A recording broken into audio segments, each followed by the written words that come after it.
Display light एक अलग section होता है, डिस्प्ले के ग्राफिक्स अलग सेक्शन पे काम करते हैं और टच अलग सेक्शन पे काम करते हैं। कनेक्टर तीनों चीज़ों का एक ही रहता है जिसपे आप फोल्डर अटैच करते हैं। पहले के फ़ोनों के अंदर जैसे हम कीपैड की बात करें तो कीपैड की डिस्प्ले जो होती थी 5 प्रिंट की, 10 प्रिंट की या 12 प्रिंट की डिस्प्ले में थी। इसके अलावा अगर कीपैड चाइना की बात करें तो 18 पिन, 20 पिन, 24 पिन। सैमसंग में बात करें तो 18, 24, 28, 32 ये सप्लाई होती है डिस्प्ले की। कीपैड के अंदर सिर्फ नोकिया एक ऐसी कंपनी थी जो इसके कंपोनेंट्स प्रोवाइड करती है। बाकी जितनी भी कंपनियां हैं वो कंपोनेंट्स प्रोवाइड नहीं करती, तो सीधी जो इसकी सप्लाई होती है CPU IC से देती है। और लाइट सेक्शन के लिए उस बोर्ड पे एक डायोड, एक कॉइल CPU के पास ही लगाया जाता है जिससे फ़ोन में लाइट का काम भी किया जा सके।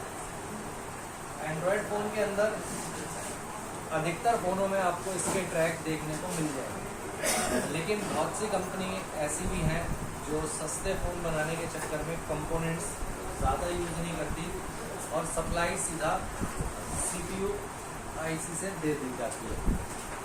जैसे कि फ़िलहाल अभी हम देख रहे हैं ये MI है, MI Note 7। इसके अंदर डिस्प्ले जो है आपको पता है फोल्डर यूज़ किया जाता है। फोल्डर आज के टाइम पे ग्लास वाले फोल्डर आते हैं, तो टच भी इसी कनेक्टर में इस्तेमाल करी जाएगी।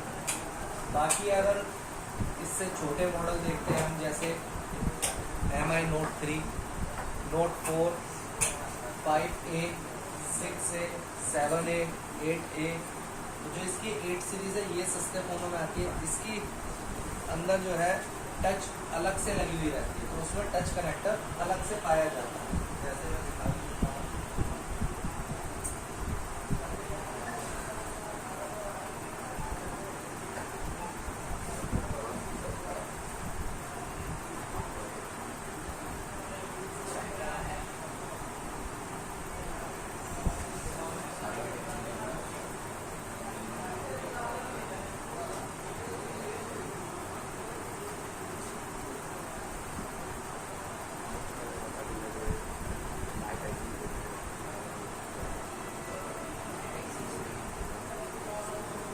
लिखा है टच स्क्रीन। तो इसमें ये जो कनेक्टर है 6 पिन का, ये टच कनेक्टर रहता है और डिस्प्ले कनेक्टर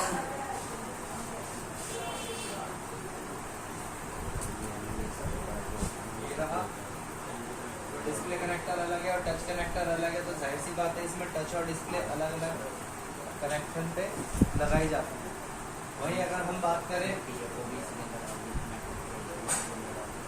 ज़्यादातर अब के फ़ोनों की, तो अब के जितने भी ज़्यादातर फ़ोन आ रहे हैं उनमें सभी में टच अलग से ना लगा करके फोल्डर में ही यानी कि डिस्प्ले में ही कंबाइंड होती है, जिसकी वजह से इसका ट्रैक एक ही कनेक्टर पे यूज़ किया जाता है। इसीलिए मैंने यहाँ पर आपको अलग अलग सप्लाइयाँ बताई हैं। डिस्प्ले लाइट के लिए अलग सप्लाई की अलग पिनें रहती हैं, जो कि लाइट IC से सप्लाई मिलती है उसे। लाइट IC हमारी PMI IC में भी हो सकती है, जो भी बात पहले से पता है आप सभी को। इसके अलावा जो टच में पिन यूज़ होती हैं 6 से 7, ज़्यादातर 6 पिन की सप्लाई होती है, जिसका नाम होता है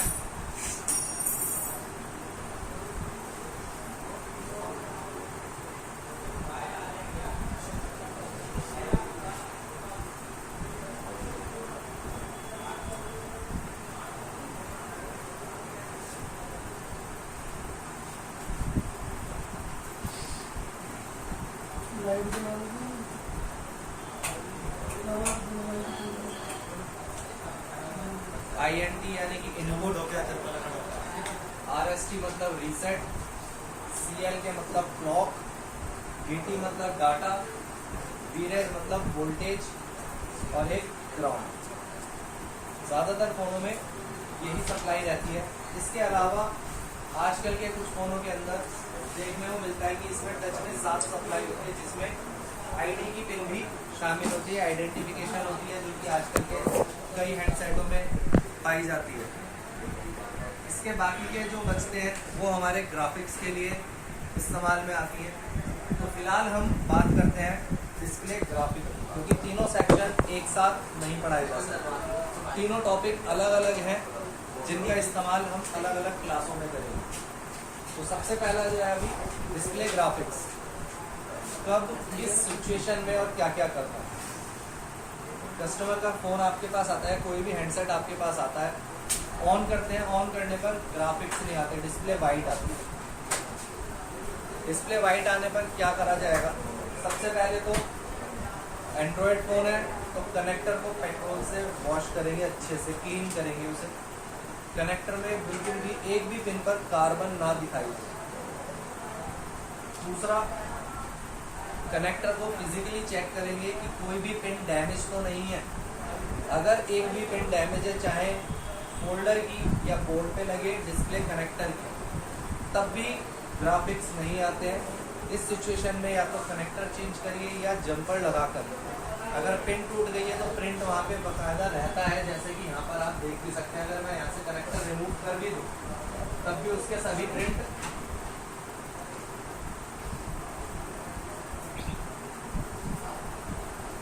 कनेक्टर के हट जाने के बाद भी इसके प्रिंट बाकी रह जाते हैं। तो एक आधा अगर कोई पिन टूट भी गई तो हम उसके प्रिंट पर से जंपर फोल्डर में लगा करके उसकी सप्लाई को ओके करते हैं।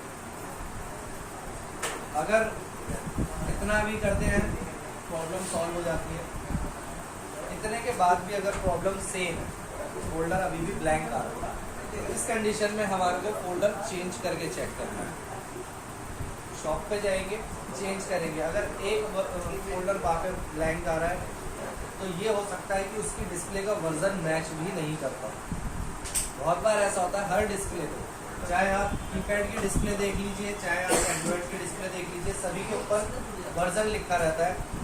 अगर वो वर्जन मैच नहीं करता है तो भी डिस्प्ले में ग्राफिक्स नहीं आएंगे, या ग्राफिक्स आएंगे लेकिन उल्टे नज़र आएंगे, या आधी डिस्प्ले में ग्राफिक्स आएंगे और आधी डिस्प्ले में ग्राफिक्स नहीं आएंगे, या फिर सेट डेड भी हो सकता है गलत डिस्प्ले लगा देने से। इसीलिए हमारे को शॉप बदल करके चेक करना पड़ेगा। एक शॉप पे चेक करा, ठीक है, उसमें वाइट है, दूसरी शॉप पे अच्छी क्वालिटी का फोल्डर लेकर के तब चेक करके देखिए। क्योंकि आजकल क्या होता है, कई डिस्प्ले जो है यूनिवर्सल यूज़ करी जाती है, यानी कि एक ही मॉडल में कई कई डिस्प्ले यूज़ हो रही है। कई फोल्डर ओप्पो F9 दोनों में ही सेम फोल्डर यूज़ होता है। Realme 2 Pro और ओप्पो F9 पूरे के पूरे डिट्टो सेम है फोन, सिर्फ कंपनियों के नाम अलग है, फीचर सेम है, बैटरी के mAh सेम है, कैमरे की मेगापिक्सल सेम है, डिस्प्ले सेम है, लेकिन कई बार इसका वर्जन मैच नहीं करता। ओप्पो F9 का लेकर के आप Realme 2 Pro में लगाते हैं या Realme 2 Pro वाला फोल्डर ओप्पो F9 में लगाते हैं तो बहुत बार ऐसा होता है कि फोल्डर ठीक से काम नहीं करता। जब तक फोल्डर को पेस्ट नहीं करते हैं तब तक तो फोल्डर सही काम कर रहा होता है। जैसे ही आप पेस्ट कर देते हैं तो इस तरीके की प्रॉब्लम सामने आती है कि फोल्डर डिसबैलेंस हो जाता है, टच अपने आप काम करने लग जाती है या टच काम करना ही बंद कर देता है। इस तरह की समस्याएं क्यों आती है? क्योंकि डिस्प्ले का वर्जन मैच नहीं करता। फोल्डर लगाते टाइम कुछ बातों का ध्यान भी रखना होता है।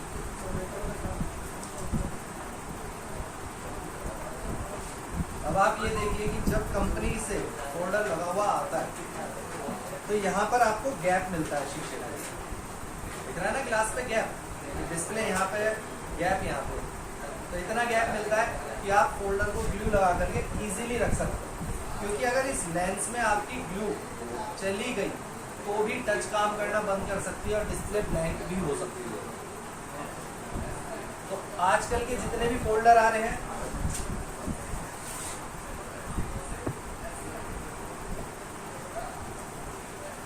जैसे कि इस फोन का अगर आप देखेंगे तो गैप बिल्कुल ना के बराबर है। ये मार्केट वाले फोल्डर है। ये यूनिवर्सल डिस्प्ले बनाने के चक्कर में करा जाता है कि एक ही डिस्प्ले कई तरह के मॉडलों में जिसमें भी सेम साइज की डिस्प्ले यूज हो रही है उन सभी में लगाने के लिए तो थोड़ा साइज बढ़ा देते हैं कि किसी फ़ोन में नोच ज़्यादा थी यानी कि ब्लैक स्पॉट जो होता है ब्लैक एरिया किसी फ़ोन में तो ज़्यादा होता है किसी में कम होता है तो कुछ आसपास के मॉडलों में जिसमें 6-7 मॉडल एक ही डिस्प्ले काम कर सके वो बनाने के चक्कर में इस टाइप का काम किया जाता है जिसके चलते जब आप बिना देखे फोल्डर लगाने के लिए लगाते हैं बोर्ड में तो यहाँ पर आप ग्लू लगा देते हैं चाहे बॉडी से टच होकर के ग्लू इस लेंस में जाए या डायरेक्टली यहाँ पे लग जाने से जाए यहाँ पे फोल्डर खराब होएगा ही होगा। इस कंडीशन से बचने के लिए करना क्या होता है कि फोल्डर को जितना लेंस में गैप दे रखा है यहाँ ग्रीन लाइन दिख रही है ना इसको अच्छे से थोड़ा ऊपर को खींचिए और तब डिस्प्ले को फ्लैक्स केबल को सेलो टेप लगा करके या डॉक्टर टेप जो पेपर टेप आती है उसे लगा करके यहाँ पर गैप क्रिएट करके अब जितना गैप क्रिएट हो गया है सबसे पहले फोल्डर लगाने के टाइम पे 2 जगह पर आपको ग्लू लगानी है। वो कौन सी जगह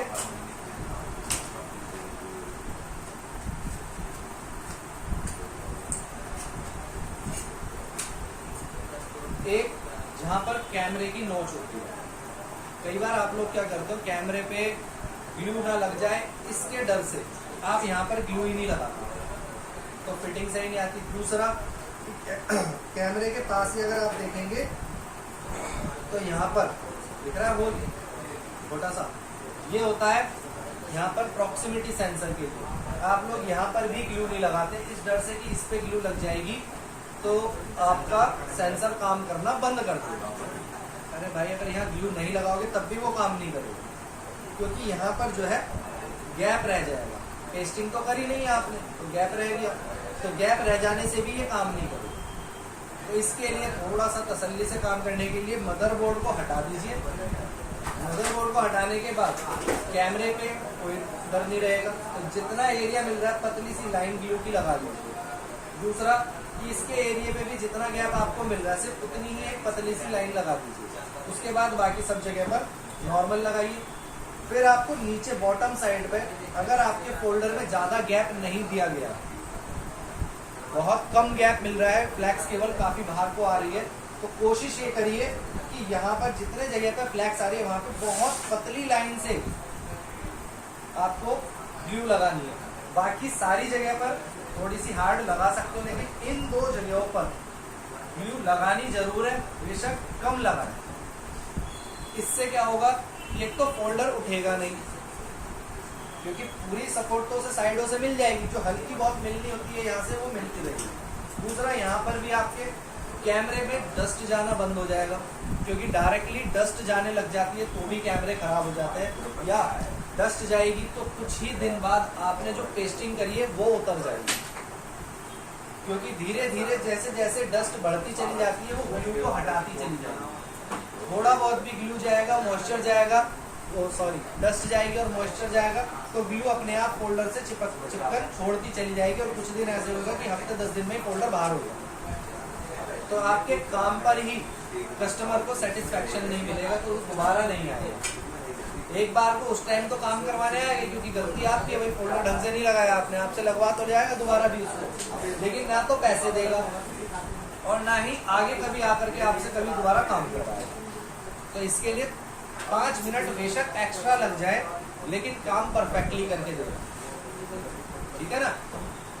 दूसरा कि अब हम टॉपिक पे आ जाते हैं अपने भाई डिस्प्ले का वर्जन। जितनी भी डिस्प्ले आप उठा के देखोगे सब पे आपको वर्जन लिखा दिखाई देगा इस टाइप। बहुत से मॉडलों में सेम फोल्डर यूज होते हैं इसीलिए ये सपोर्ट नहीं करते। कोशिश ये करिए अच्छी क्वालिटी का फोल्डर है। अच्छी क्वालिटी कौन सी है अच्छी क्वालिटी में कुछ कंपनियों के नाम ले रहा हूँ मैं जिनके बेटर आते हैं बाकी उसे जैसे यूवी इसके अलावा केटी इसके अलावा क्राउन इसके अलावा लोहिया केडीएम बीकेसी ये जो 6 कंपनियां हैं इनके फोल्डर थोड़ी अच्छी क्वालिटी के आते हैं। अपने आसपास की दुकानदारों को पहचानो कि कौन लोकल सामान देता है फोल्डर के मामले में और कौन अच्छा सामान देता है। जैसे फिलहाल जो है फोन दुकानदार का नाम बता देता हूँ। वैसे सभी फोल्डर इन पे भी ओके मिले आपको या जेन्युइन मिले इसकी गारंटी नहीं है, क्योंकि मेरे घर वाले नहीं लग रहे हैं। सर डिफरेंस कैसे करेंगे कि ये लोकल फोल्डर है या यही जेन्युइन फोल्डर है? लगेगी जैसे आप जेन्युइन फोल्डर फोन से अगर उतारते हो तो उस पर कंपोनेंट, उसकी पैकिंग, उसकी शील्ड लगी हुई देखते हैं ना कि किस टाइप की पैकिंग हो रखी होती है, कितना गैप दे रखा है, फ्लैक्स केबल की क्वालिटी कैसी है, फोल्डर पे जो शीट लगी हुई आती है, शील्ड लगी हुई आती है वो कैसी है। अब आप लोकल लेने जा रहे हो, वहाँ पे आपको ये स्टील की पत्ती जो है बहुत हल्की मिल रही है, फ्लैक्स केबल पतली सी मिल रही है, या स्टील की जगह पे नॉर्मल सिल्वर पन्नी मिल रही है। यहाँ पर आपके टेप नहीं लगी हुई और टेप लगी भी हुई है तो ये येलो वाली लगी हुई है, तो ये लोकल की पहचान है। लेकिन बेटर क्वालिटी है तो फ्लैक्स की क्वालिटी, ग्राफिक्स का दिखना, किस तरीके के दिख रहे हैं किस तरीके नहीं, फोल्डर हाथ में लेते ही वजन से पता चल जाता है कि क्वालिटी बेटर है या नहीं है। तो ये सब चीज़ें तो आपको अपने आप देखनी।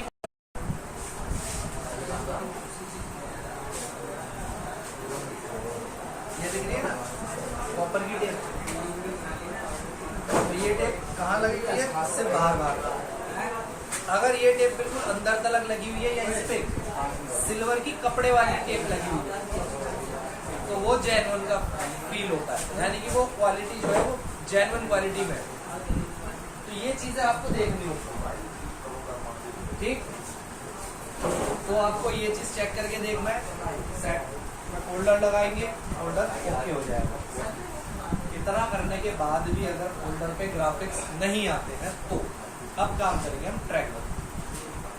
फोल्डर वगैरह चेंज करके देख लिया, अच्छी क्वालिटी का भी लगा के देख लिया, फिर भी नहीं आ रहे, तब हमारे को ट्रैक चेक करना होता है। ट्रैक पे ज्यादातर मिलेंगे आपको ग्राफिक फिल्टर। यहाँ पर ये लगे हुए 5 ग्राफिक फिल्टर लगे हुए दिख रहे हैं ना सबको। ये सारी सप्लाई है डिस्प्ले ग्राफिक्स। इसके बाकी के जो बच रहे हैं जैसे कि ये वाले और ये वाले 2, 4, 5, 6, 7, यहाँ जो 7 सप्लाई बच रही है इसमें टच की भी सप्लाई है और इसी में आपके डिस्प्ले में लाइट की भी सप्लाई है। तो ये सभी सप्लाईयाँ जो है ग्राफिक्स में काम में आती है, क्योंकि ये वोल्टेज की पिन है और वोल्टेज वाली पिन सभी को वोल्टेज देने का काम है। अब यहाँ पर जितने भी ग्राफिक फिल्टर लगे होते हैं इनकी टेस्टिंग करेंगे, आपस में बीप साउंड आना कंपलसरी है। तो इनकी एक सप्लाई तो कनेक्टर से एक साइड पे, जैसा कि अभी तक मैंने बना रखा। दूसरी जो सप्लाई पिन है अभी मैंने नीचे की साइड के सारे प्रिंट छोड़ रखे, ये सभी के सभी सीपीयू आईसी में जाकर के कनेक्ट हो रहे हैं।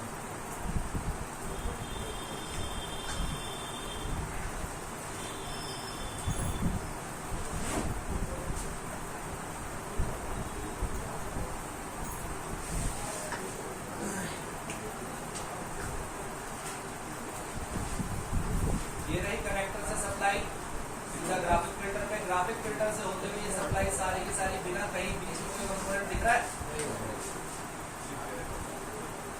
सीधा यहाँ पे आई सीपीयू आईसी, ठीक।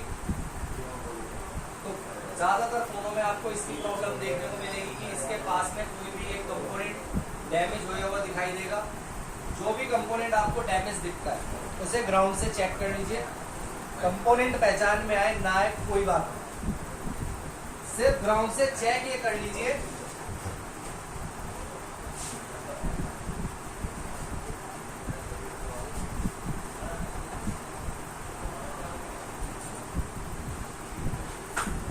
ग्राउंड से चेक ये कर लीजिए कि ये प्रिंट ग्राउंड से कोई भी एक बीप तो नहीं कर रहा, उसकी आईसी नहीं मिल रही है। क्योंकि ऑनर के जो फोन होते हैं ना, ऑनर के और इसके हुआई के अभी तक नोट 7 में देख रहे थे हम ग्राफिक फिल्टर देखने को मिलते हैं।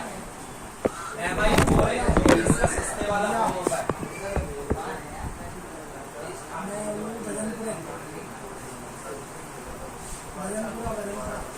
LCD कनेक्टर दिख रहा है लिखा हुआ, कंपोनेंट दिख रहे हैं 5 ग्राफिक फिल्टर है। इनके खराब हो जाने से भी ये दिक्कत आती है।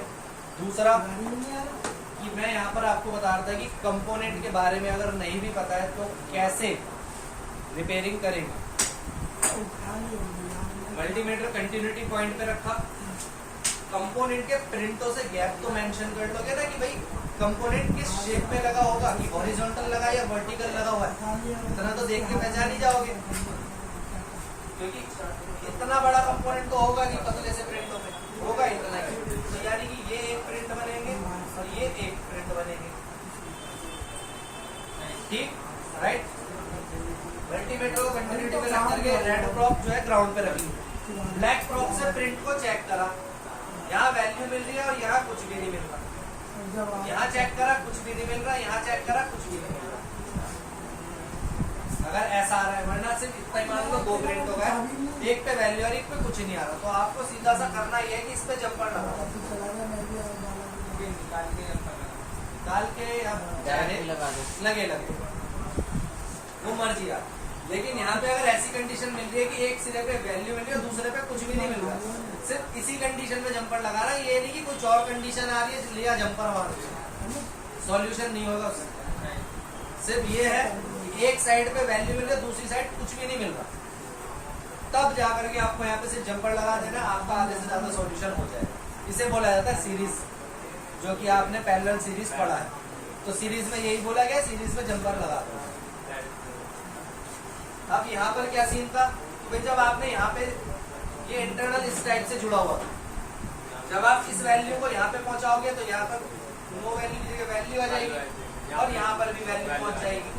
अब इस जगह पे भी एक जंपर देना है, तो यहाँ पर भी जो नो वैल्यू थी अपने आप ऑटोमेटिक वैल्यू, ठीक।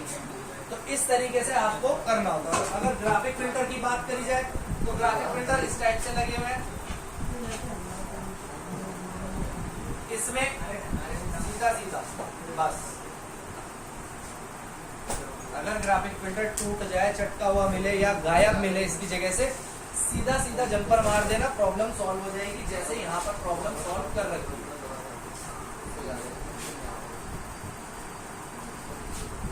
देख रहा है लाइन जुड़ी हुई आ रही है बीच में दोनों पॉइंटों पे, इधर बराबर में कहीं नहीं जा रही, तो इसी तरीके से बस जंपर लगा देना अगर ये कंपोनेंट रिमूव मिलता है।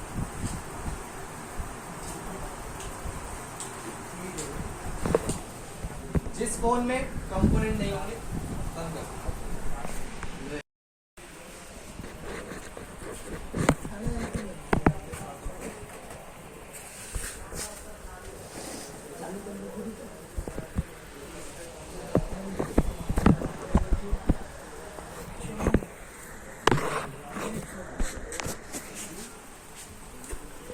सिखा देती हूँ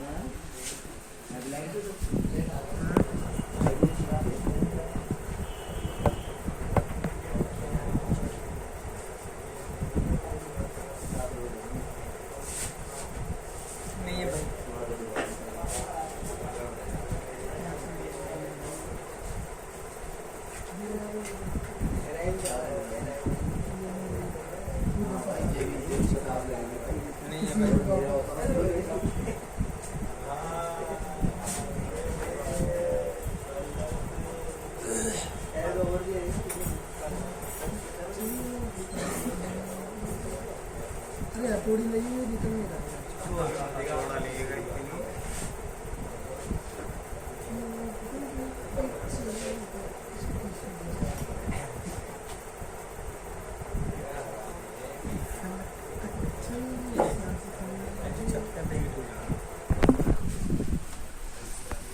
फोन जो आया करते थे उसके अंदर आपको एक ऑप्शन मिल जाया करता था कि अगर इस तरह की कोई प्रॉब्लम है तो आप खाली टच चेंज करके ओके कर सकते थे। आज के जितने भी नोच वाले फोन आते हैं, यानी कि जिनके ऊपर चिन्ह बनी रहती है वी शेप वाली या यू टाइप वाली, तो इन फोनों के अंदर टच जो है डिस्प्ले में ही कंबाइंड आती है। ऐसे में खाली इसका ग्लास चेंज करने से सॉल्यूशन नहीं होता, इसके लिए आपको पूरा फोल्डर ही चेंज करना पड़ता है। अगर किसी फोन की टच काम नहीं कर रही है, दूसरी टच लगा के देखते हैं। सबसे पहले तो जर्नल चेकिंग से स्टार्टिंग करेंगे। कनेक्टर को साफ और रिशोल्ड करना, और जो टच का पत्ता है यानी कि फ्लैक्स है उसको भी इरेजर से क्लीन करना या पेट्रोल से अच्छे तरीके से उसके कनेक्टर को क्लीन करना, अधिकतर प्रॉब्लम सॉल्व हो जाती है। दूसरा कि अगर टच डैमेज दिख रही है, टूटी हुई, तो जैसे ही आप टच को चेंज करेंगे तो भी प्रॉब्लम सॉल्व हो जाएगी। क्योंकि बहुत से सेट ऐसे भी हैं जैसे सैमसंग के जो A20, A10 या M10, वैसे A सीरीज के जितने भी सेट हैं इसमें ज़्यादातर कस्टमर सस्ते वाला फोल्डर लगवा लेते हैं। सस्ते वाला फोल्डर चाइनीज़ फोल्डर आता है एमोलेड की जगह पे TFT डिस्प्ले के साथ, जिसके ऊपर अलग से टच लगी हुई रहती है, लेकिन मार्केट में वो टच अवेलेबल नहीं है, वो कम्प्लीटली फोल्डर में ही लग करके आती है। सैमसंग के J सीरीज के फ़ोन इनों के साथ भी यही है कि इनमें भी टच लग करके आती तो है, लेकिन इनके टच मार्केट में अवेलेबल है, क्योंकि इसके जो फोल्डर है वो इन डिस्प्ले वाले फिंगरप्रिंट के साथ में नहीं है, और काफ़ी पुराने मॉडल भी हैं इस वजह से भी, क्योंकि सैमसंग के जो J सीरीज के फ़ोन है वो 2015-2016 के पास की, यानी कि तकरीबन आज से 7-8 साल पुराने हैंडसेट हैं, इसलिए उनकी टच अवेलेबल है, हो भी जाती है। लेकिन अगर अभी के फ़ोनों की बात करें हम उसमें A50 की, A70 की, A30 की, तो इनके जो फोल्डर आते हैं उनकी टच आपको नहीं मिलेगी। एज इट इज़ ऐसा ही आईफोन के अंदर भी है। आईफोन के लोकल फोल्डर में टच लगी हुई आती है, लेकिन मार्केट में अगर आप लेने जाओगे कटिंग करने के बाद तो आपको ग्लास मिलेगा, क्योंकि लोकल फोल्डर की टच मार्केट में भी अवेलेबल नहीं होगी। इन बातों का ध्यान रखिएगा कि कहीं आप किसी कस्टमर को टच का खर्चा बता दें और डिस्प्ले कटिंग करने के बाद आपको पता चले कि इसकी तो टच ही नहीं मिल रही, तो पहले ही मार्केट में कंफर्म कर लिया करें कि जिसकी भी आपको टच चाहिए वो मार्केट में अवेलेबल है भी या नहीं। क्योंकि अगर आप किसी भी शॉपकीपर पे कॉल करके पूछोगे कि इसकी टच चाहिए, तो वो अपने आप बता देगा कि इसकी टच आती भी है या सिर्फ इसका गिलास आता है।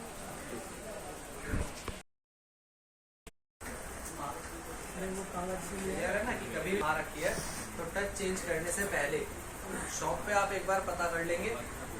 शॉप वालों के नंबर ग्रुप में आपके पास है ही, ऐसा भी नहीं है कि पहले आपको जाना पड़ेगा तभी पता चलेगा। एक शॉपकीपर फोन नहीं उठाएगा कोई बात नहीं, दूसरे को करो, दूसरा नहीं उठाएगा तीसरे को करो। कितने भी नंबर दे रखे हैं, कोई ना कोई तो उठा करके बात करेगा ही करेगा। ऐसा तो है नहीं कि सारे के सारे एक टाइम पे ही बिजी रहेंगे। उस टाइम पे नहीं उठाया 20-25 मिनट बाद फिर एक बार कॉल करके ट्राई कर लो। तो नंबर तो इतने सारे डाल रखे हैं कि आपको अंदाज़ा भी मिल जाएगा और पता भी चल जाएगा।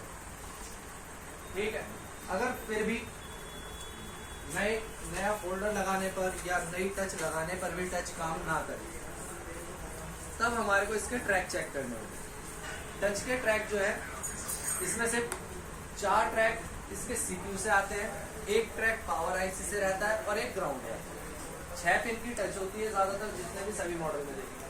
पुराने फोनों के अंदर टिप्स बनी हुई आया करती थी बोर्ड के ऊपर। MI के कई सेटों में आज भी जो A सीरीज वाले सेट हैं इसके 8A तक, इनमें भी आज भी टच लगी हुई आती है। चाहे हम 4A की बात ले लें, 5A, 6A, 7A, 8A, इनमें सब में टच आती है। शायद 9A में भी टच ही है, बाकी मेरे को ठीक से याद नहीं। इसके अलावा MI के Note 3, Note 4 यहाँ तक टच थी। Note 5 से टच आनी बंद हो गई, सिर्फ ग्लास आया करता था। MI की ये सीरीज जो है जैसे A1, A2, A3 जो है वो इसकी हाईली महंगी सीरीज, एक्सपेंसिव सीरीज में आता है। उसमें आपको एमोलेड डिस्प्ले देखने को मिलती है, और अगर एमोलेड नहीं है तो उसके अंदर जैसे A2 में एमोलेड नहीं है, A3 में एमोलेड है। A1 में जो है उसके अंदर टच है, A2 में टच नहीं है, ग्लास है। A3 में डिस्प्ले भी TFT ना होकर के एमोलेड है, तो उसमें तो सारे ही चेंज हो गया। J7 Max में ओरिजिनल में ग्लास लगा हुआ है। लोकल लेके आओगे उसमें टच आती है, उसकी मिल जाएगी। बताया तो मैंने J से आ रहा है नीचे से अलग से। इस मेन फ्लैक्स के ऊपर कितने कनेक्शन है? सिर्फ एक ही कनेक्शन आ रहा है, ये भी ग्लास वाला है। इस मेन फ्लैक्स के ऊपर आप देखोगे तो इस पे अभी एक ही कनेक्शन आ रहा है। जबकि इसमें दो फोल्डर आते हैं, ये ग्लास वाला फोल्डर है लोकल ही, और इसमें टच वाला फोल्डर भी आता है लोकल ही।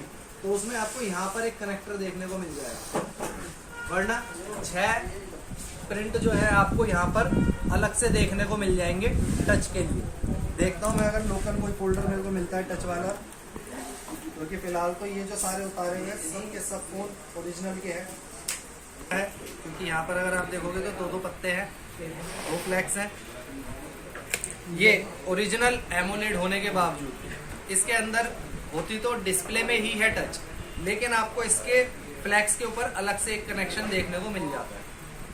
जितने भी आप एमोलेड ओरिजिनल देखोगे उसके अंदर टच का पत्ता अलग से रहता है, लेकिन ये पत्ता भी मेन लेंस पर ही फिट रहता है, अलग से किसी और जगह पे नहीं जाता।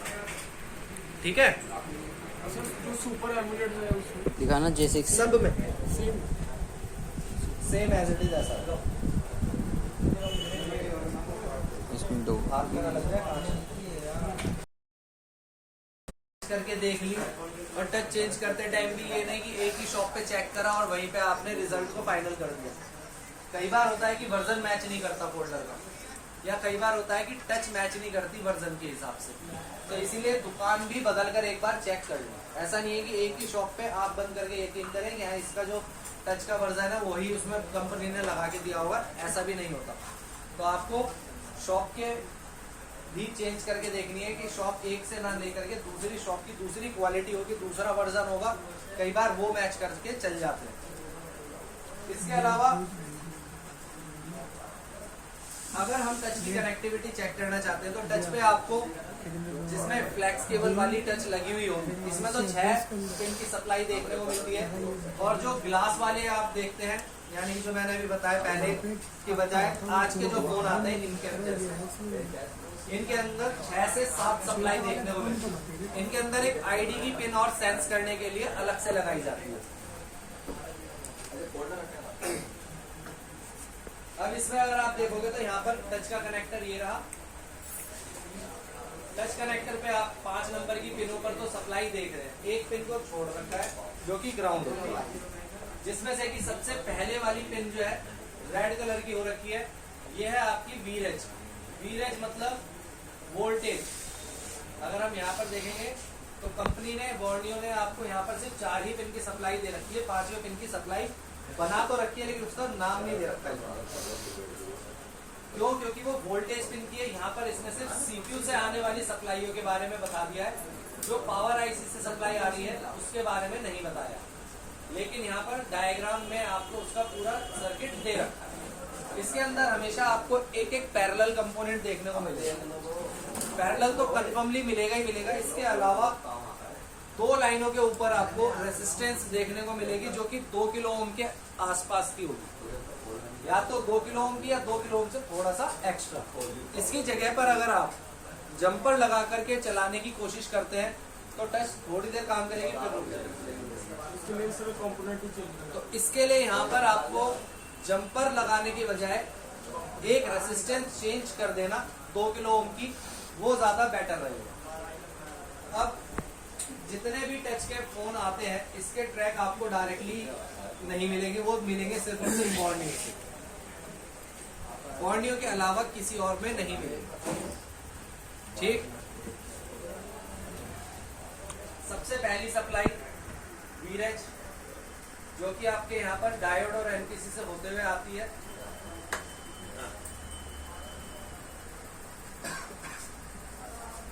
ये 2.8 वोल्टेज की होती है।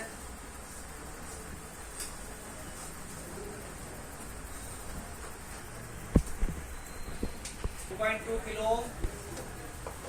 यहां से फिर ये सप्लाई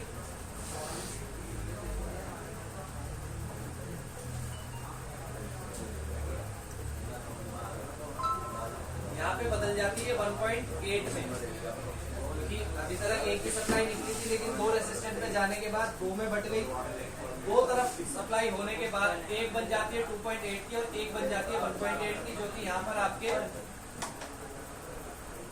PMIC में कंबाइंड हो रही है। ठीक, तो ये तो है हमारी पावर आईसी वाली सप्लाई वीरेज की। बाकी की जो सप्लाईयां हैं जिसे हम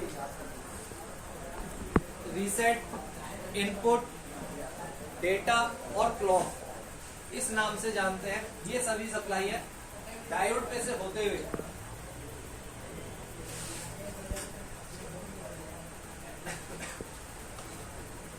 अधिकतर इसके लिए कंपोनेंट देखने को नहीं मिलते हैं, सीधा सीपीयू आईसी के अंदर भी आती है। ठीक, चारों की चारों सप्लाई आपको यहाँ पर सीपीयू में देखने को मिल जाएगी। क्वालकॉम का लगा हुआ दिख रहा है सीपीयू। तो कभी भी इसमें प्रॉब्लम आने पर आपको बॉर्नियो से ही इसकी ट्रेस करने पड़ेंगे, किस पिन पे कितनी सप्लाई आ रही है। अब जिन फोनों के अंदर मेन कनेक्टर में यहाँ पर आप देखोगे तो 5 सप्लाई दे रखी है, जिसमें से कि डाटा, क्लॉक, वेक यानी कि आईडी के लिए जो होती है, रीसेट और इनपुट। ग्राउंड इन्होंने भी छोड़ दिया क्योंकि ग्राउंड का ज्यादा कोई अलग से दिखाना जरूरी नहीं होता। यहाँ पे आप देखोगे तो यहाँ पर ये इसके सबके कंपोनेंट्स मिल जाएंगे। ये जो आप देख रहे हैं आज के टाइम पे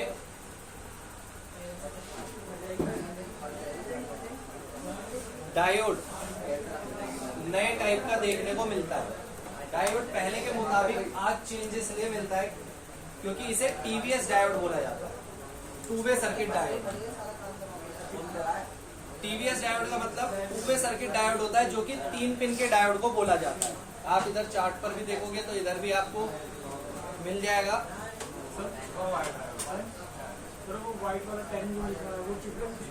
हाँ, लेकिन फ्यूज रेसिस्टर बोला जाता है इसे। सेंसेबल रेसिस्टर होता है जो चार्जिंग को सेंस करता है। कभी भी इस टाइप के डायोड अगर आपको दिखते हैं तो कंफ्यूज मत होइएगा कि ये 3 पिन का ट्रांजिस्टर है। 3 पिन का ट्रांजिस्टर नहीं, ये 3 पिन में डायोड ही लगे हुए हैं। ठीक है, इसके अंदर भी आपको वही सप्लाई देखने को मिल रही है जो